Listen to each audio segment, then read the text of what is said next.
Saya sendiri sebagai moderator, Yeni Pernita, Ika Mailani, Pati Ulima Fitri, Ervina Widianingsi, Made Andika Pratama, Nuzul Hidayatullah. Kami akan mempresentasikan 8 materi. Bab pertama, pengamatan profil tanah. Bab kedua, penetapan kadar air dan ruang pori total. Bab 3, kadar air kapasitas lapang. Bab 4, reaksi pH tanah. Bab 5, bahan organik tanah. Bab 6, populasi cacing tanah. Bab 7, percobaan erosi. Dan ke-8, penetapan penetrasi tanah. Materi pertama akan disampaikan oleh Ervina Widianingsih. Assalamualaikum warahmatullahi wabarakatuh. Waalaikumsalam warahmatullahi wabarakatuh.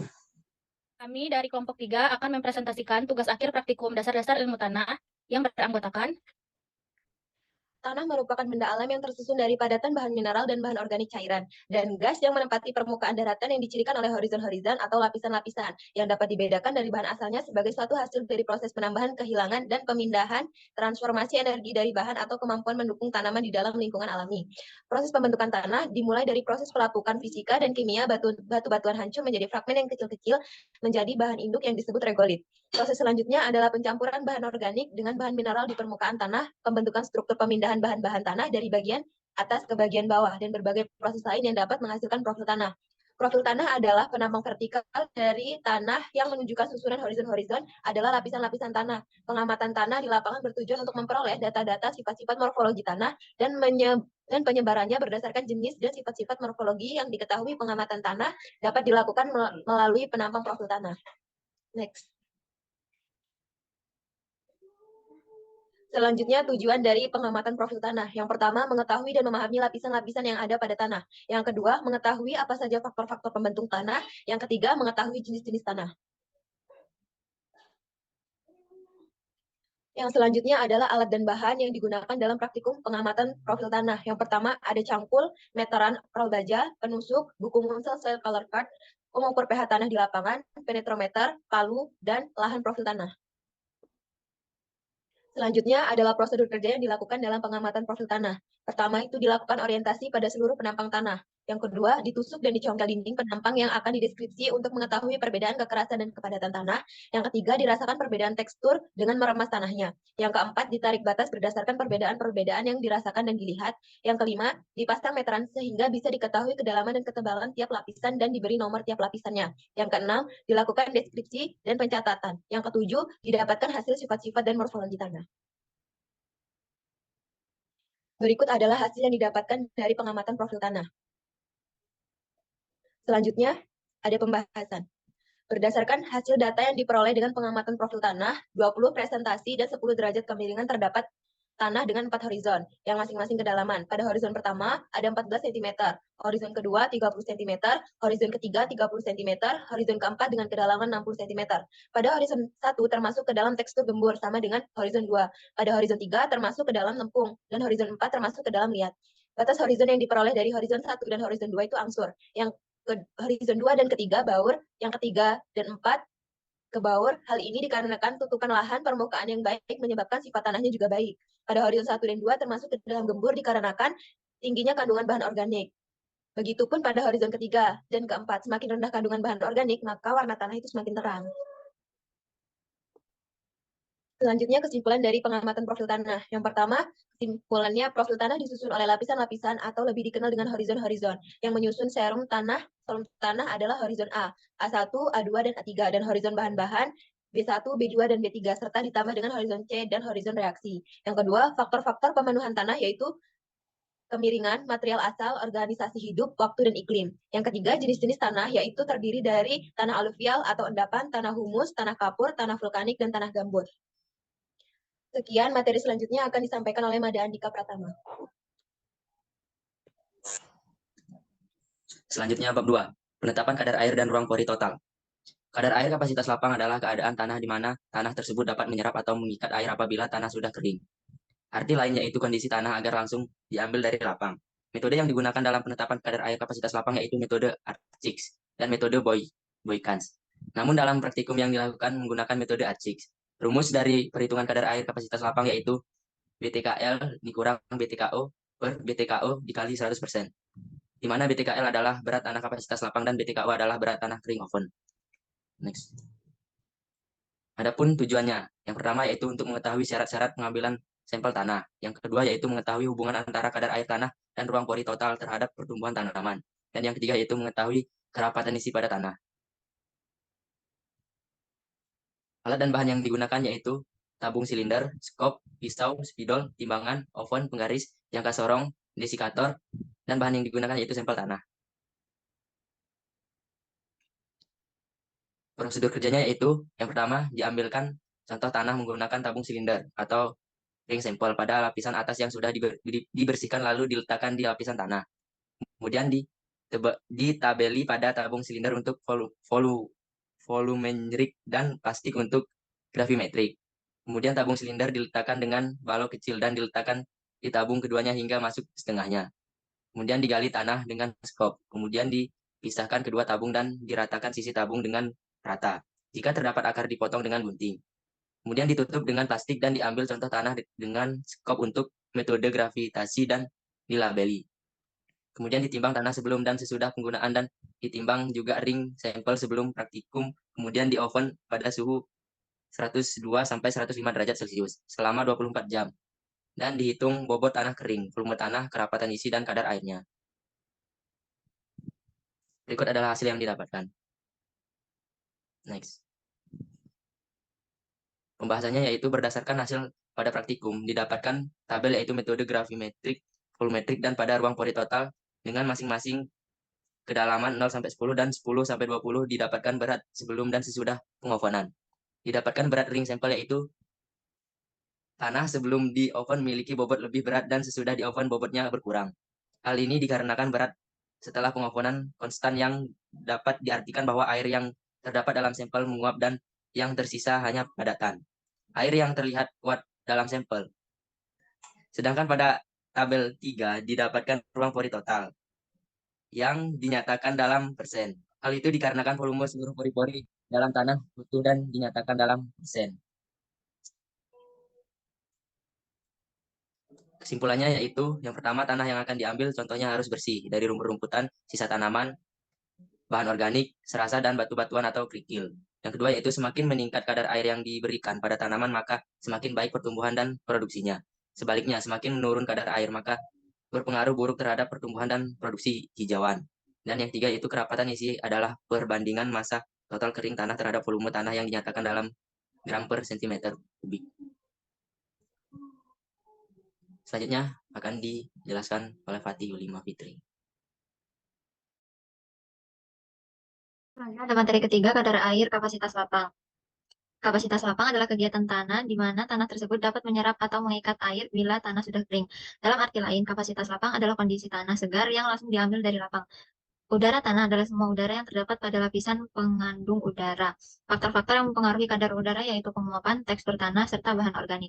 Tanah yang berlempung misalnya mempunyai kandungan udara yang lebih banyak dibandingkan tanah pasir. Hal itu disebabkan karena tanah berlempung memiliki pecahan liat yang banyak sehingga dapat menahan banyak udara. Banyaknya kandungan udara tanah berhubungan erat dengan besarnya tegangan udara dalam tanah tersebut. Kemampuan tanah dapat menahan udara antara lain dipengaruhi oleh tekstur tanah. Tanah-tanah yang bertekstur kasar mempunyai daya menahan udara lebih kecil. Sementara itu, tanah yang bertekstur halus mempunyai daya menahan udara yang lebih besar. Selain itu, pasir umumnya lebih mudah kering daripada tanah bertekstur lempung. Udara mempunyai fungsi yang penting dalam tanah, antara lain pada proses pelapukan mineral dan bahan organik tanah, yaitu reaksi yang mempersiapkan hara larut bagi pertumbuhan tanaman. Selain itu, udara juga berfungsi sebagai media gerak akar tanaman. Tujuan dari pengamatan ini yaitu mahasiswa mengetahui dan memahami tentang kadar air kapasitas lapang. Mahasiswa mengetahui metode yang digunakan dalam penetapan kadar air kapasitas lapang, serta mahasiswa dapat memahami perhitungan kadar air kapasitas lapang.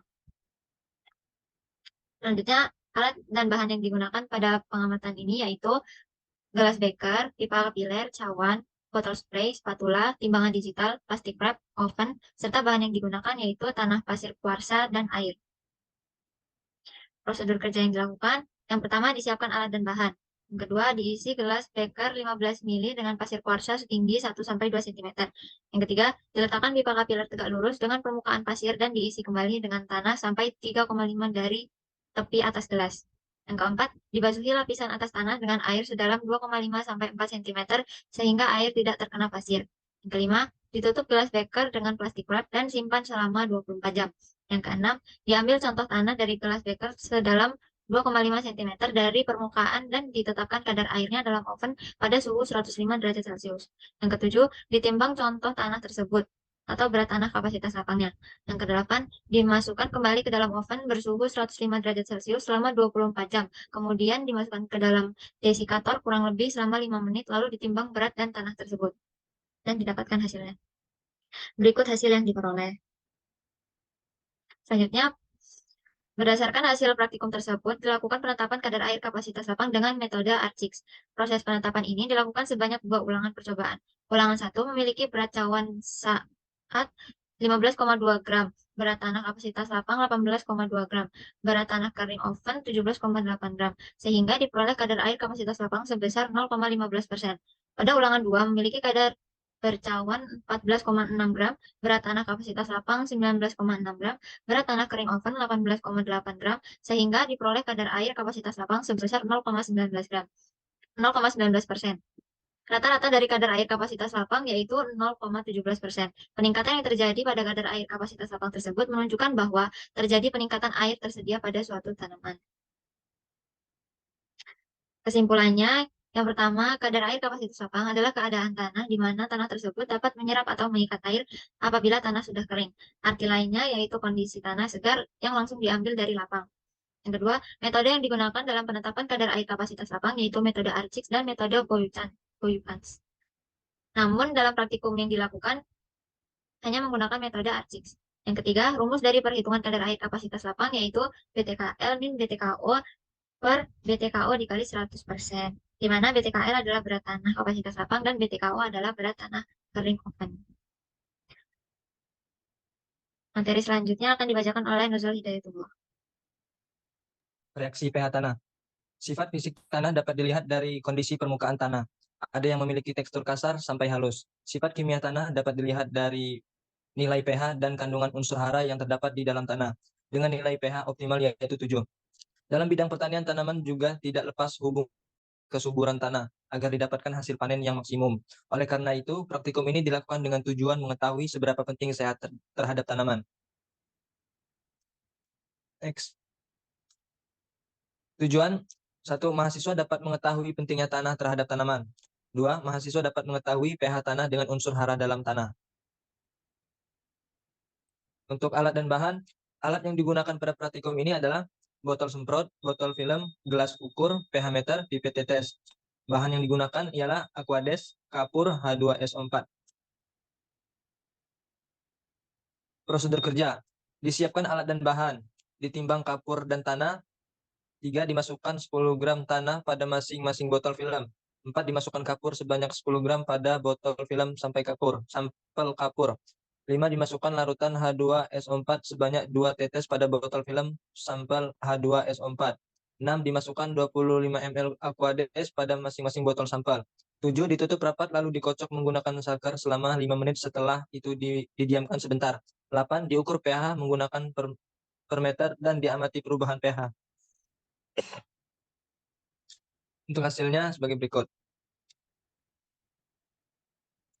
Pembahasan. pH adalah ukuran keasaman atau kebahasaan satu tanah. Semakin asam larutan, sedangkan semakin tinggi pH, semakin basa larutan.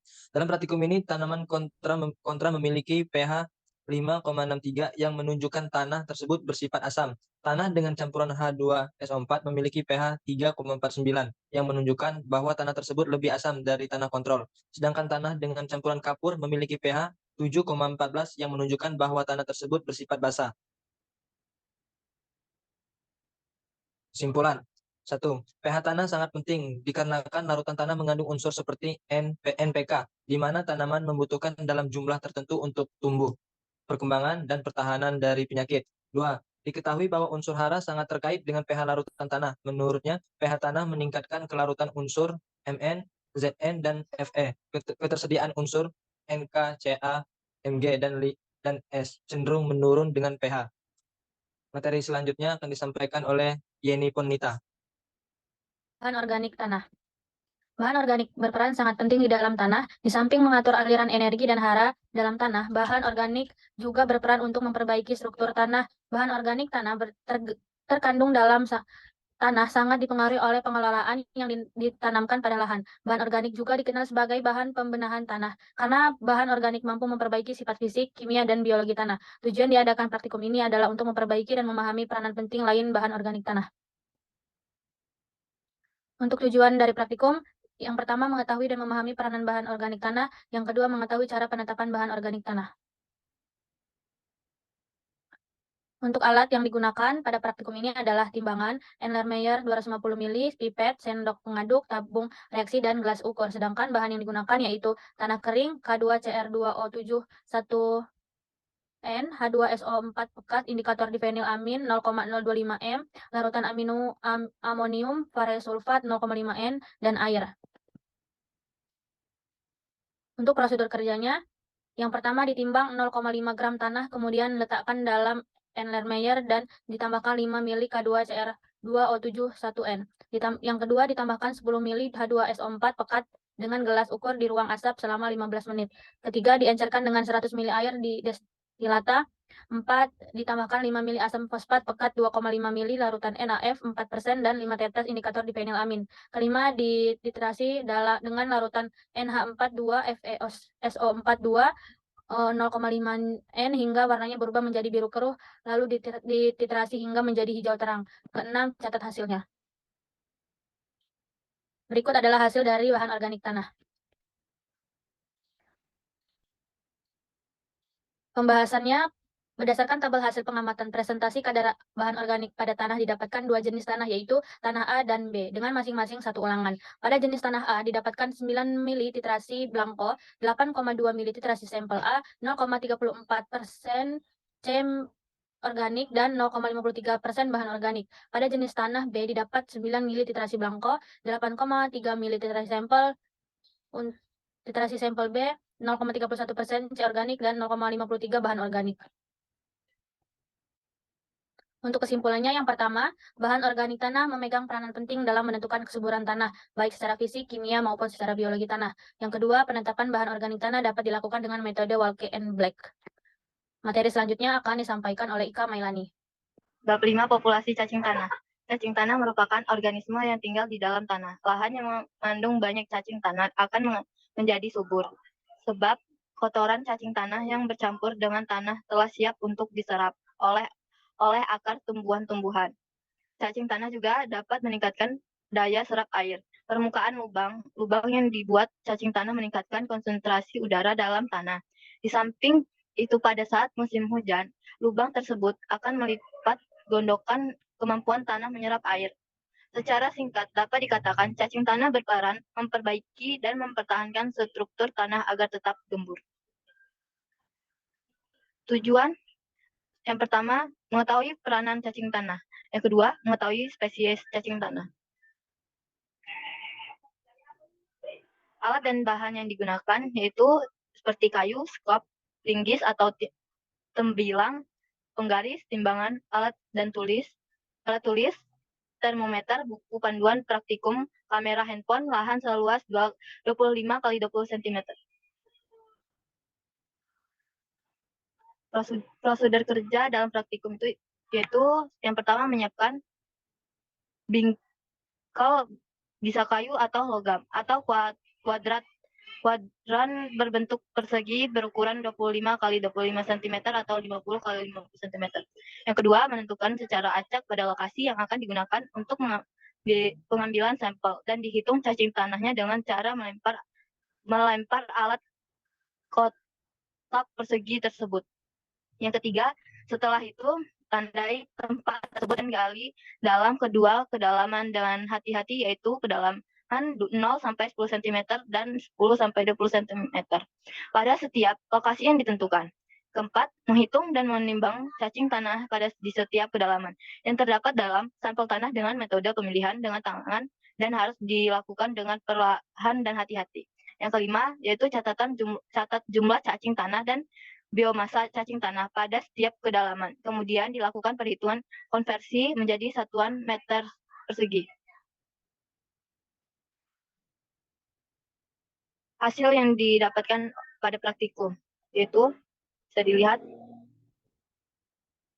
Selanjutnya, pembahasan. Berdasarkan tabel, hasil di atas diketahui pada kedalaman 0 sampai 10 cm pada profil tanah 1 didapat populasi cacing sebanyak 2 cacing dengan biomasa 0 sampai 60 gram. Sedangkan pada profil 2 dengan kedalaman tanah 10 sampai 20 cm didapat populasi cacing sebanyak 3 cacing dengan biomasa 0 sampai 80 gram. Untuk profil 3 pada kedalaman 0 sampai 10 cm didapat populasi cacing sebanyak 2 cacing dengan biomasa 0,60 gram.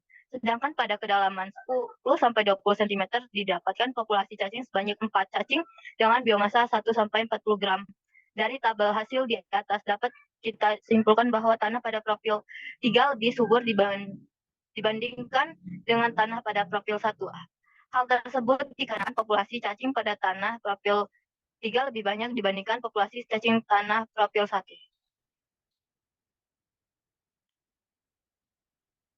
Kesimpulan dari praktikum ini yaitu, yang pertama, berdasarkan praktikum yang telah dilakukan diketahui bahwa peranan cacing tanah adalah sebagai indikator tingkat kesuburan dan kualitas kesehatan tanah. Yang kedua, spesies cacing tanah dibagi menjadi 3, yaitu spesies epigeik, spesies anisik, dan spesies endogeik. Selanjutnya disampaikan oleh Madia. Bab 7. Percobaan erosi. Sebagai bagian dalam suatu ekosistem, fungsi tanah harus diperhatikan sebab bila penurunan fungsi tanah harus terjadi akan menyebabkan tergantungan ekosistem dan tentunya akan berdampak terhadap makhluk hidup di sekitarnya. Curah hujan adalah salah satu unsur iklim yang besar perannya terhadap terjadinya longsor dan erosi. Air hujan yang jatuh ke bumi akan mengakibatkan pengikisan terhadap tanah yang dilaluinya sehingga menyebabkan terjadinya erosi pada kemiringan lahan tertentu. Oleh karena itu, praktikum ini dilaksanakan bertujuan untuk mengetahui faktor-faktor yang menyebabkan terjadinya erosi. Tujuannya yaitu mengetahui faktor-faktor yang menyebabkan erosi dan mengetahui dampak yang disebabkan oleh erosi. Next. Alat yang digunakan yaitu botol air mineral yang dilubangi, wadah penampang, penggaris, serta bahan yang digunakan yaitu 2 jenis tanah yang berbeda dan air. Selanjutnya akan dijelaskan oleh Yeni Ponita. Untuk prosedur kerja, yang pertama ada prosedur kerja pada pengaruh faktor R atau curah hujan terhadap erosi. Pertama, dimasukkan tanah ke dalam botol dan disiram air sebanyak 200 ml dan 400 ml. Dihitung berapa tinggi sedimen yang dihasilkan. Yang kedua, prosedur kerja pada pengaruh faktor K atau erodibilitas tanah terhadap erosi. Yang pertama, dimasukkan 2 jenis tanah di dalam botol dan disiram tanah tersebut dengan menggunakan air sebanyak 200 ml. Yang kedua, hitung berapa tinggi sedimen yang dihasilkan.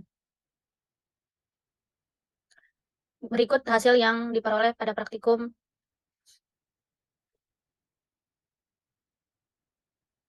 Berdasarkan praktikum yang dilakukan, didapatkan hasil bahwa pada percobaan pengaruh curah hujan terhadap erosi dengan jumlah air 200 ml didapatkan tinggi sedimen yaitu 0,4 cm dan jumlah air 400 ml tinggi sedimen 0,8 cm. Semakin banyak curah hujan yang turun akan mengakibatkan terjadinya erosi karena pengikisan terhadap tanah. Pada percobaan erodibilitas tanah terhadap erosi dengan jenis tanah bertekstur berpasir, didapat tinggi sedimen yaitu 3,5 cm dan pada jenis tanah bertekstur debu dan liat didapat tinggi sedimen 0,5 cm. Kesimpulannya pada praktikum ini, yang pertama terdapat 4 faktor yang utama yang menyebabkan erosi, diantaranya adalah iklim, sifat tanah, topografi. Yang kedua, dapat dampak yang disebabkan oleh erosi tanah yaitu hilangnya lapisan tanah serta berkurangnya kemampuan tanah dan untuk menahan air dan menyerap air. Materi selanjutnya akan disampaikan oleh Ervina Widianingsih. Materi selanjutnya adalah penetapan penetrasi tanah. Dalam pengolahan tanah diperlukan pengetahuan mengenai kriteria tanah, salah satunya adalah penetrasi tanah. Kegiatan penetrasi tanah penting dilakukan sebelum melakukan olah tanah, yaitu mengetahui kepadatan dan tekstur tanah yang akan diolah. Penetrasi tanah merupakan daya yang dibutuhkan oleh suatu benda untuk masuk ke dalam tanah. Dalam bidang pertanian, untuk mengetahui ketahanan tanah terhadap penetrasi tanah dan akar tanaman digunakan penetrometer atau enetrometer. Oleh karena itu, praktikum ini sangat penting dilakukan untuk mendapatkan hasil pertanian yang lebih optimal. Next. Tujuan dari penetrasi tanah ini untuk mengetahui manfaat dilakukan penetrasi tanah pada lahan pertanian. Yang kedua, mengetahui prinsip dasar penetrometer. Next. Alat bahan yang digunakan dalam praktikum ini, yang pertama ada penetrometer sapu, yang kedua ada penetrometer tangan, dan bahan yang digunakan itu ada profil lahan tanah. Selanjutnya, materi akan dilanjutkan oleh Fatimulima Fitri. Selanjutnya, terdapat prosedur kerja yang dilakukan. Prosedur kerja yang pertama pada penetrometer saku. Yang pertama, digeser cincin pembaca sampai ujung bagian bahan skala penetrometer dan diratakan bidang tanah yang akan dilakukan pengujian. Yang kedua, dicabut penetrometer secara perlahan dan dicabut kemudian dibaca angka yang ditunjukkan dengan cincin pembaca. Yang ketiga, diulangi sampai 5 kali percobaan dan diamati pada kedalaman 0 sampai 10 cm, 10 sampai 20 cm, 20 sampai 30 cm, dan 30 sampai 40 cm. Yang keempat, dicatat hasil pengukuran setiap kedalaman. Lalu ada prosedur kerja untuk penetrometer tangan. Yang pertama, ditegakkan penetrometer tegak lurus dengan tanah. Tekan penetrometer ke dalam tanah dengan kedalaman 5 cm. Diteruskan penekanan dan berhenti pada kedalaman 10 cm, 15 cm, 20 cm, 30 cm, dan 40 cm. Yang ketiga, dicatat setiap kedalaman yang ditunjukkan oleh jarum. Berikut hasil yang diperoleh. Berdasarkan praktikum penetapan penetrasi tanah yang telah dilakukan, diperoleh hasil pengukuran dengan penerima terus pada kedalaman 0 sampai 10 cm. Percobaan pertama bernilai 0,716 MPa, sedangkan hasil pengukuran dengan penentuan penetrometer tangan pada ulangan pertama diperoleh pada kedalaman 5 cm bernilai 20, 10 cm bernilai 3,35 dan 15 cm bernilai 40 dan seterusnya. Berdasarkan data yang diperoleh, hasil ini menunjukkan bahwa semakin dalam tanah tersebut, maka hasil pengukuran semakin besar. Kesimpulannya, yang pertama, manfaat dari penetrasi tanah pada lahan pertanian diantaranya untuk mengetahui kesehatan tanah, memahami tekstur tanah, dan membantu petani untuk memahami kemampuan tanah dalam menahan dan mengalirkan air. Yang kedua, ada dua prinsip dasar penetrometer, yaitu dinamis dengan bantuan beban yang dilimpahkan pada alat, dan statis, yaitu didorong atau ditekan ke dalam tanah.